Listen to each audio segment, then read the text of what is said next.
to say that if you were to look at Wikipedia, you would be looking at things like the fact that Fili was born in New Zealand, has a Tongan ancestors and background, and played for at that time the new Auckland Warriors franchise in 1995, and he was then in 1997 part of the Warriors under 19 team that lost in the grand final. Fili played for Tonga in one of the test matches and subsequently was picked for the 2000 Rugby League World Cup. In 2002, he joined the South Sydney Rabbitohs. Are you listening? I am.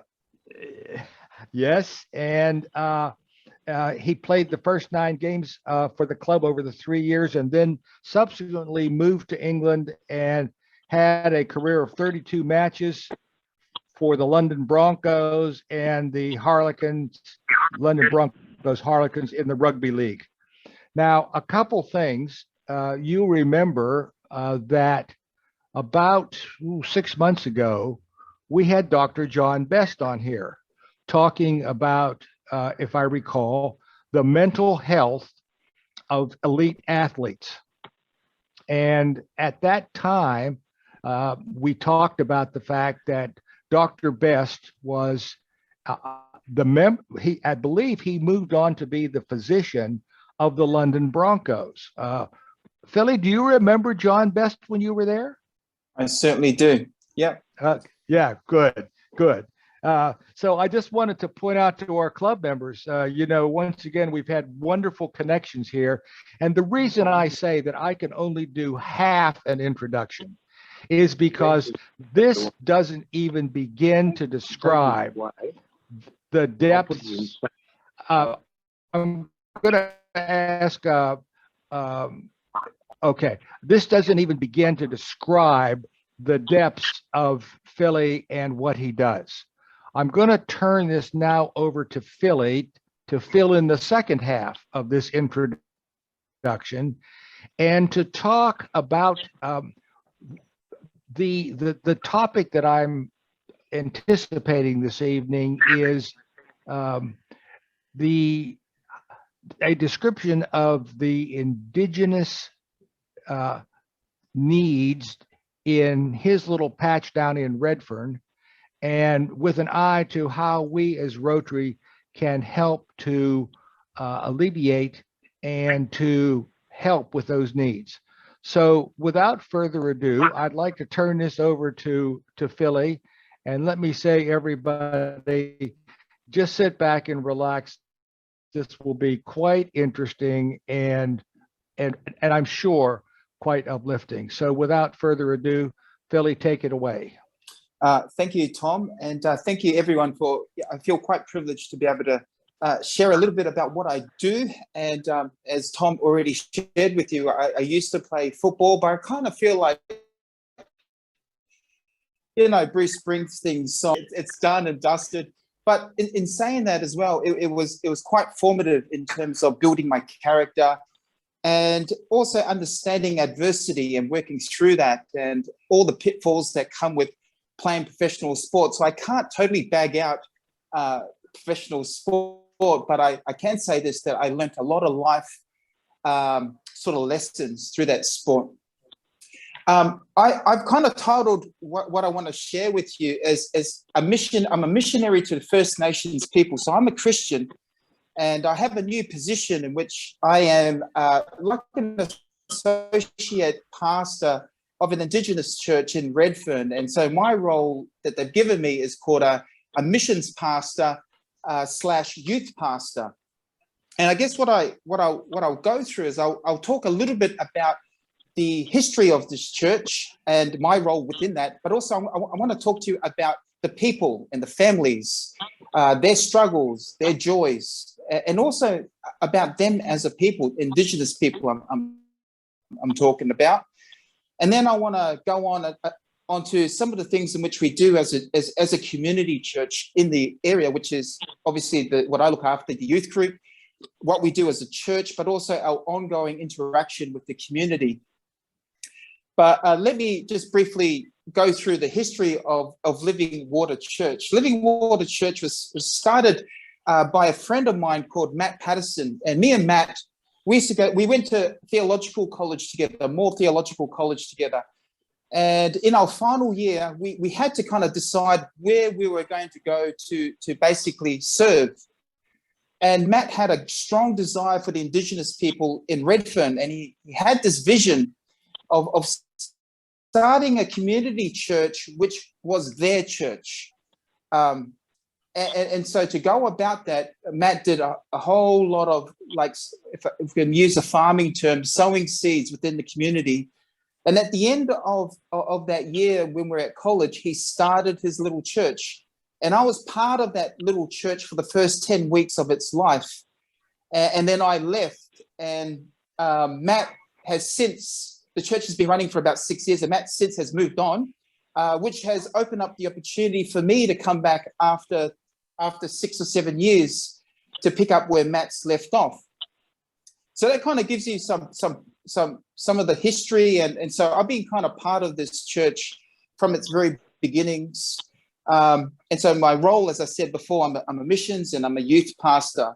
And if I had to give you an example of what I do, it's basically I'm in the community and I'm meeting people in and around the area. And what you'll find in Redfern is there's a whole mixture of people. There is a large portion of people who are Indigenous, but there's also a whole range of other people, like just normal Aussies, Greeks, Lebanese. And so I'm meeting people in this area. Now, I've only been new to this job. In fact, I'm only my 3rd week in. So I am kind of learning on the go. And what I'm learning is that before I started at Redfern, a lot of people were worried for me in terms of, I think it's going to be hard work out there, mate. Like, it's going to be really, really tough because the people group in which you're reaching out to, there's some real desperate needs.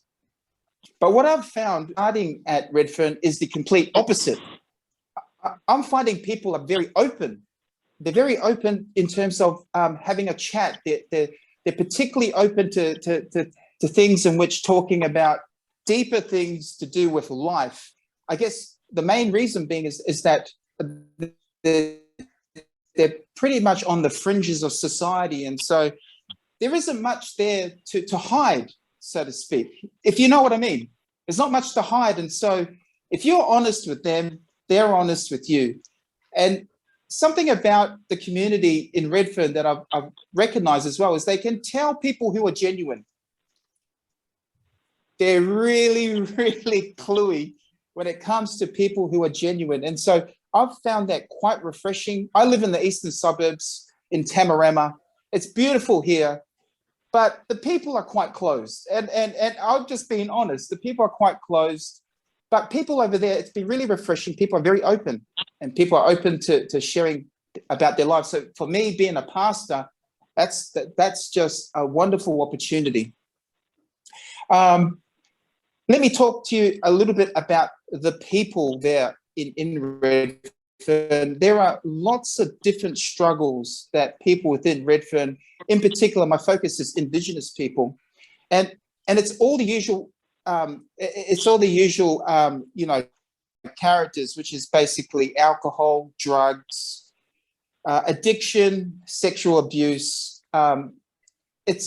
So you are going to be confronted with all of these different social issues which are in the community. And to be quite honest with you, it can be quite confronting. But what you'll find as well is that these people are really quite resilient despite their living circumstances. So there's a family that comes to our youth group. I won't name their names, but let me give an example. If you walk into their place and you would think you were walking into a third world country, like you wouldn't believe that it's in the back here in Sydney, in Redfern. You just wouldn't believe it. And but the reality is that quite a lot of people, Indigenous people, live in those that standard of living, and that itself is quite confronting. But despite all of that, they really are a beautiful people.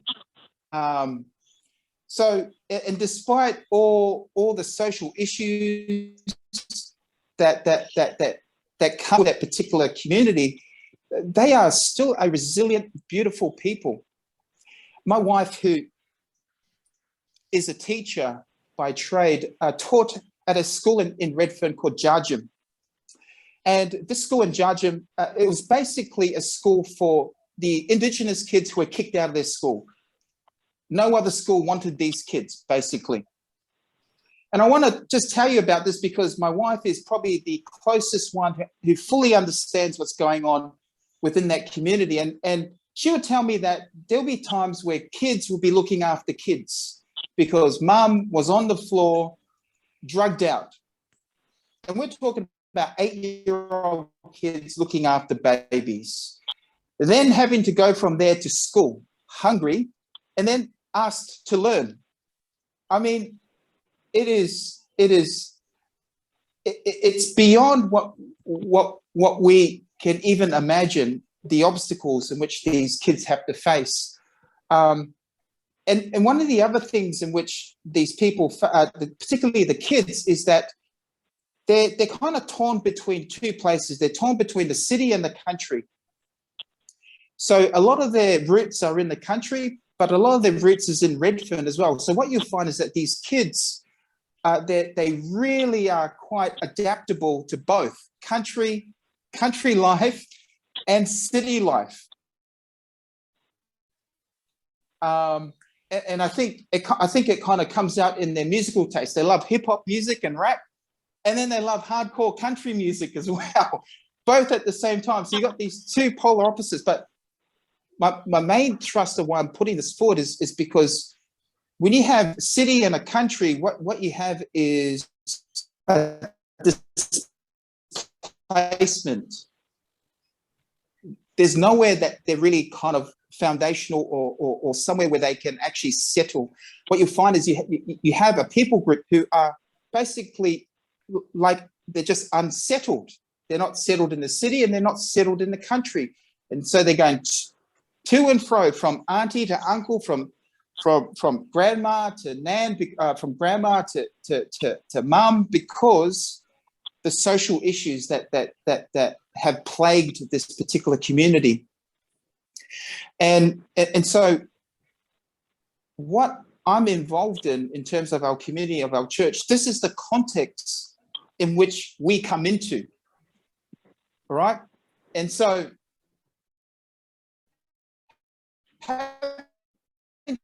to think about how to make a difference. Well, for me as a Christian, it's not just about providing the physical needs, but for me, it's also providing the spiritual needs, which are foundational for me and what I believe in terms of having to reach this particular community. And so I'll just quickly talk you through some of the different things in which we do in our church. And the first one I want to talk about is my youth group. And so my youth group, we meet every Thursday. We have a fantastic team of volunteers. There's about 10 young people who have volunteered off their own back to come and help with this particular ministry. And they are people from all around Sydney of a Christian background who have basically, wanting to come and help. And so every Thursday, we as a team of leaders get together and we think about different ways in which we can provide fun, a secure place for the kids, but also a place where they may even have some encouragement or some counselling, because there are quite a few counsellors within our volunteer group as well. But I guess the other thing which we really want to create for the kids is a safe space where they can come to. It may be the only place they come to on a Thursday where things make sense, or there may be some sort of Sorry, guys. Okay. Sorry about the interruption. Someone was trying to call me. But it may be the only place where the kids can come and they might find something of unity. And it may be a place in which where they'll find love. And I say love, and I want to make a big point about this, is that love is the binding thing in which binds this whole youth group together. Because love is what these kids need. And when I say love, I'm obviously talking about the love of God. It's an unconditional love where they come, where they won't feel judged, but they'll be accepted for who they are, no matter what circumstances they find themselves in. And so there's different activities in which we do. I'm a DJ, and which is just one of the things I like to play around. And so I set up my DJ decks, and we've got our table tennis table, and we've got a basketball court. And every Thursday we basically just have a massive party. And we have got the barbecue going, we've got the music going, we've got the basketball, and about 10 kids come for our first one, about 10 kids. And it was creating a space for them to just let their hair out and have fun. And then at the end of the night, I open up the Bible and I share a story from the Bible, and I take lessons from that, in which they may be able to take and apply to their own personal lives. And so what we're trying to do with God's help is to not only entertain them, because we could entertain them and just leave it there, but we really want to make an impact with these kids. And the way I know how to do that is through the heart to heart. These kids are highly relational. Like I said, it has to be authentic. It's got to be authentic. As a youth group, as a church, what we've done is we do church in the park every Saturday. We've chosen Saturday as our particular day to do church because we find that that's where most families can come. Their kids have finished playing sport by the afternoon, and so we do church right in Redfern Park, out in the open. And so we feed the community as well. So we have a barbecue on outside, and it's again the same thing. We are quite visual and we're quite open with our faith, but we do it out in the park. The church is meeting the community. And what we find is quite a lot of people come to that as well. Just people off the street, drug addicts, alcoholics, anybody. And I think that's the very heart of what Living Water Church is that it is basically a church for everybody. It doesn't matter who you are, everybody. And so we've been doing that for the last 3 months or so. So we've found quite a lot of success through doing this. And so we're in the park as possible as we can before it starts getting cold. And then the other thing as well is we've got, like I said, we've got a fantastic group of volunteers who come out, and they basically during the week go and visit different aunties, because aunties are very important in the community. They kind of like hold the keys to the community, and they either trust you or they don't trust you. And I think that's another thing I want to touch on, is that there's a lot of distrust within the Indigenous community about people coming in, because they've seen lots of people come in and out. But what we're striving to do is that we want to be a permanent face there in the community. And that's why I think it requires people who really love these people, because I think love transcends just the normal duty that we do day to day. It has to be driven by love. A love for these particular people group, a love for basically the fringe community. And so I always discourage people who want to come and just help for just helping's sake, because I want to say, no, do you have a heart for these people? Because if you've got a heart for these people, okay, we can talk. We can really talk. We can really talk. Now, I was meant to do a 40-minute talk. Now, I'm not I don't have 40 minutes in me. But let me let me just conclude with this, okay? So the Apostle Paul writes in 2 Corinthians chapter 2, verses 15 to 17. He says that now Apostle Paul is the greatest churchman, scholar, New Testament scholar, that is, church planter, missionary, par excellence. And he himself says this: who is sufficient to do this work? Who? It's impossible to do what we do. And what Apostle Paul is getting at is that he was writing that in a time in which Greek philosophy reigned. What was this little Christian faith going to do in amongst all these massive giants? But what we know is that Apostle Paul believed in a big God. And what we know later on is that Christianity went on to basically change the very landscape of Western civilization as we know it. And so I kind of feel like that. I feel like I'm totally incompetent for the vision and what we want to do as a church. But I thank God that I believe in a big God. And this ministry requires faith. Faith. And that's what it requires. And so I'm not competent for these things, but I most definitely want to be used as a vessel to be used by God to impact this area.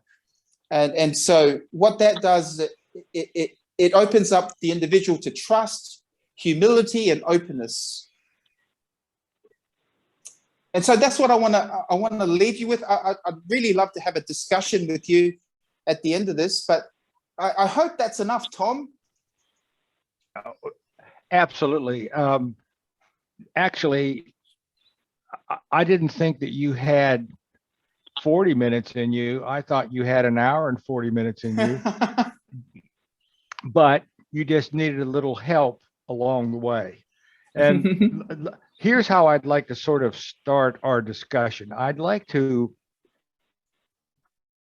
just look at the words that I've written down, Fili, that you talked about: open, genuine, beautiful, and resilient people, safe space, love binds us all together, heart to heart, love transcends duty, trust, antes is the key, and heart to heart. That's the second part of the introduction that I'm really trying to get at. This is the core of where I think not only you serve, but I think that's entirely congruent with hopefully the way that we as Rotarians also serve within the community, because we're facing and chasing the same kinds of issues, of openness, and, as you say, being genuine. I mean, it's very confronting. So I'd like to now, if we could, throw your discussion open to discussion with people making comments. It doesn't have to be a question. It's whatever direction this is going to flow. So let's open the floor to anyone who wants to ask any questions and presentation, Fili. And I'm going to ask, because he has a big screen, Pete, would you be the moderator for this? Because you can see all the hands up in the screen. My real estate is too small. No problem. Okay. Inez, I believe you have your hand up. First question off the ranks. Thanks, Pete. Thanks, Fili. That was very interesting. Thanks for your sharing your knowledge about the work and with your sort of well-known enthusiasm. It's just fantastic to listen. I'd like to know, what do the people believe that you talk to? What's their, you're coming with Christianity, and that's great. What do they have as a basis to start on? Yeah, what you find with most of the Indigenous, and I'm like all the Indigenous people in whom I've met, have a Christian foundation. Yeah, so all of them have a Christian foundation. That's fantastic. I wouldn't have expected that. No. There's to build on, actually, they do. which is great. Yeah, that's right. So there have been a lot of people gone before me and have done great work within the community, and so so that makes basically what we do is we're not coming in with anything foreign. We're building on. It's like we're building on blocks that or foundations that have already been laid before we come. Thank you.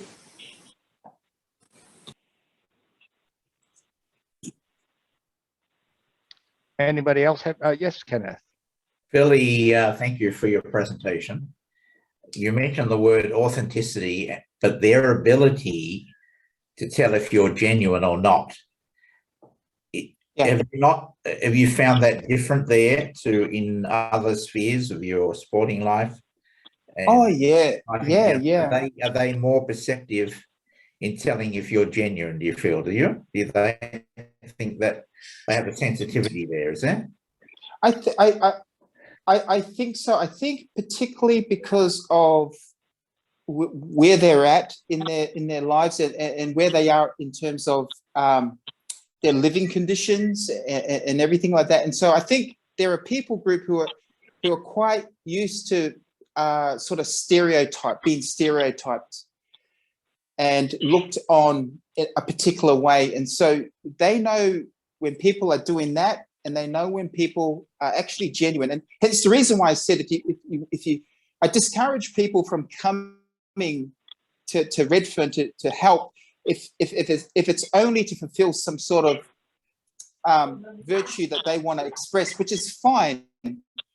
But I think with the people group that we're dealing with, that just doesn't connect. It won't connect, and they pick up on it very quickly. Hmm. Hmm.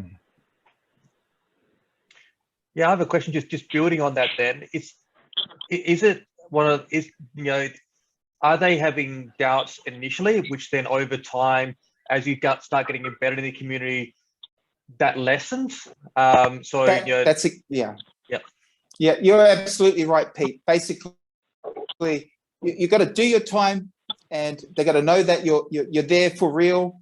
And so that's a whole process in itself. And like I said, there are people group that have so much distrust in them. Like I spoke to an auntie, and she was part of the stolen generation, and she's never been out of Redfern. And she's 66 years old.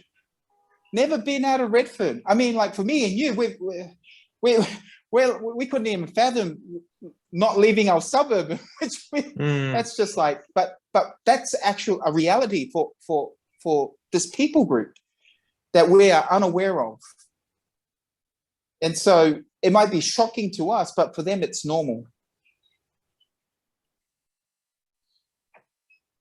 And what about some of their cultural are there any particular cultural clashes? Obviously you mentioned the stolen generation. Do they also keep pride in some of their old traditions, or are you seeing that that's kind of a gap as well, or a void that seems to have disappeared, and hence maybe some reasons why that there's some of these angst around? Yeah, there definitely is a gap. Yeah, there is a gap. So in terms of identity, there are people who are trying to piece together who they are as a people group. You know, they're trying to pull together all the different fragments of their culture. And I know that Christianity in its early days that didn't have wasn't what it was meant to be. And so even as a Christian, I approach very cautiously. Hence the reason why authenticity is needed in this particular context. And it really is highly relational kind of work. Yeah. Thank you. Are there Fili, any other questions? Go, Tom.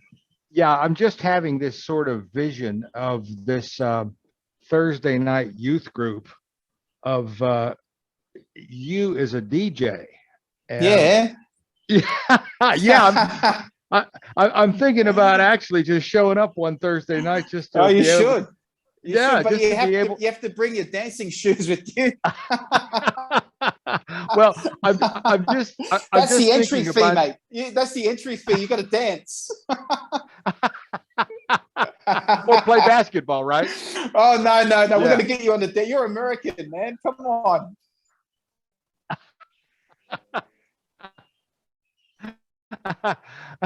Well, the reason I'm pointing this up is because as I hear you talk, it becomes very apparent that there is a crucial area in the youth that Yeah, if that's you right. can help and plug that hole early by helping young people in their formative years, That's right, it will Tom. pay big benefits as they progress in their life. That's right.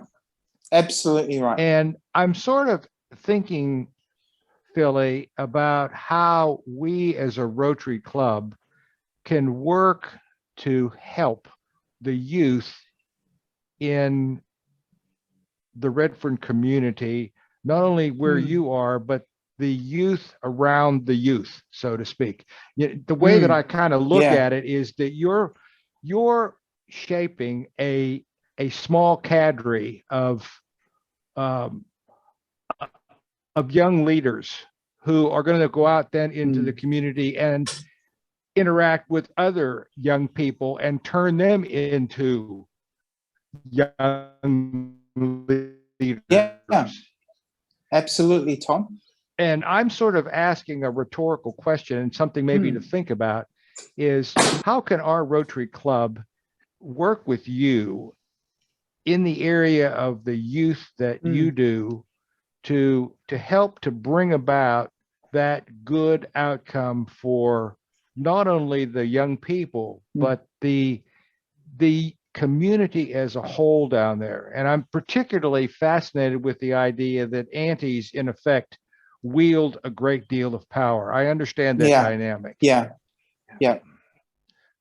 So it seems to me, Yeah. and I'm just talking out loud, that if you can focus on the youth, youth. and you can That's right. can focus on the aunties, Yeah. you've got a pretty good bookend there. That's right. That's right, Tom. Yeah. Yeah. And that is the main focus of the church at the moment. Hence the reason why they got me in, is to have a real big focus on the youth, because what I'm finding with Indigenous youth is they're very different to their parents and grandparents. They have less of the baggage, so to speak. And so they are a lot more open to hanging out with different people groups. And they've been exposed to a lot more as well, just in terms of the education system has really made an effort with this particular generation to have them educated and to encourage them in whatever endeavors they want to do. And so I'm finding with the kids that are coming through, they're beautiful kids. And so so with a lot less baggage. And so we have a lot of scope to work with. It's very exciting. What age group are these people? What age group are you targeting? Yeah, so from 13 all the way up to 22. Oh wow. Oh wow. Yeah, so it's quite. And the other thing that I love about this particular community is, even within the youth leagues, we have 60-year-olds who are part of the youth leadership team. And the reason why that is because within Indigenous communities, they really honor their elders. So it's not like a youth group in which just only young, cool people. Anyway, I'm 43, so I'm a has-been as well. So you got these older people there mixed in with some young people. But despite being older, the youth, the Indigenous youth are quite happy for elders to be in there. So it's quite a lovely dynamic that we have going on. So it's multi-generational, which is really good. Yeah. So there's a lot of wisdom there. Wow. Philly, our Rotary Club and Rotary in general have a number of programs in leadership and development Hmm. that that I think we should certainly keep in mind. You club members and part of the Harry Lyle Scholarship Fund.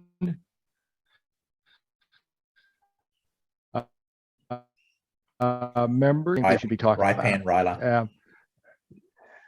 Exactly, Ken. Exactly. And what better community to target than exactly the kinds of youth that Fili is describing. Yeah. Hmm. So I want to thank everybody. If I'll put out one last question to Fili before we recite our four-way test, and any closing comments by any club members. Any one last question, anyone? David. David Matara? I I look after 7 Rotary clubs in Inner West, and they have a lot of, one of the main projects for district governor is to do with the indigenous project.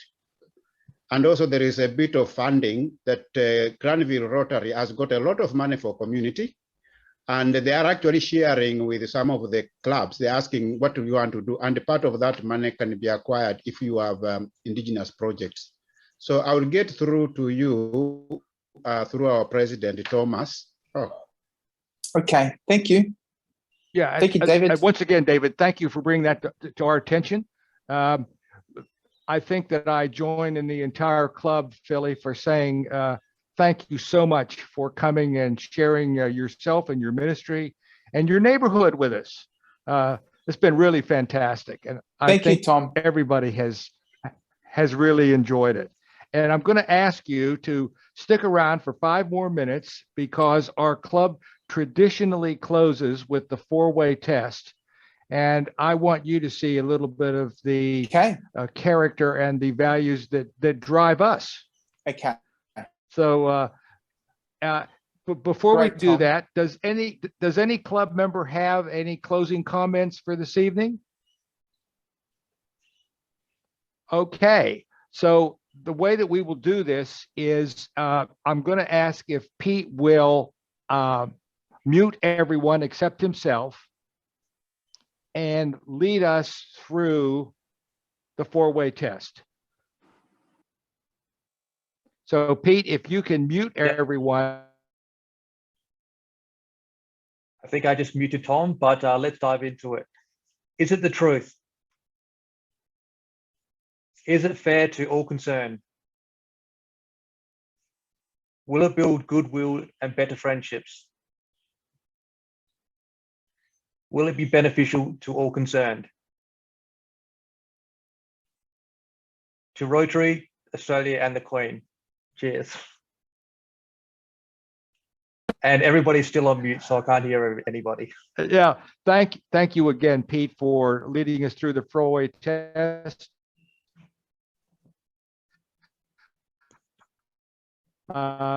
Thank you, Fili, for and your hope with this tonight. I'm up with you. We've got some resources, and as David Maturo said, the Rotary has some resources that we should be allocating and encouraging exactly the target of what you're doing. So I want to thank you again. I want to remind everybody that next week, I believe Jersey Turnbull will be coming, talking about her new book, targeted towards of how to talk to teenagers. So I'm sure that will be, we've had Daisy on once before, and she was extremely interesting and enlightening. And Fili, before you go, I just want you to know that you're on our list now. So you'll be getting regular announcements of what our club is doing, and you're more than welcome to dial in any night unannounced. Always glad to have you. And John Randall, good to have you with us this evening as well. So with that, we did it with 3 minutes to go, guys. How about that? I want to thank everyone, and we will see you all next week. It's been a fabulous club meeting. And once again, I want to remind you, on the 6th of March, we're going to Yep. be on top, having our first face-to-face Barbie in a long time. So it's going to be great fun. Pencil it out. It'll be very enjoyable. Thanks, everyone. Thank you, Pete, for hosting. And No thank problems. everyone who participates. It's been really great. And thank you, Philly, for being our guest this evening. Thanks, Philly. Okay, bye-bye.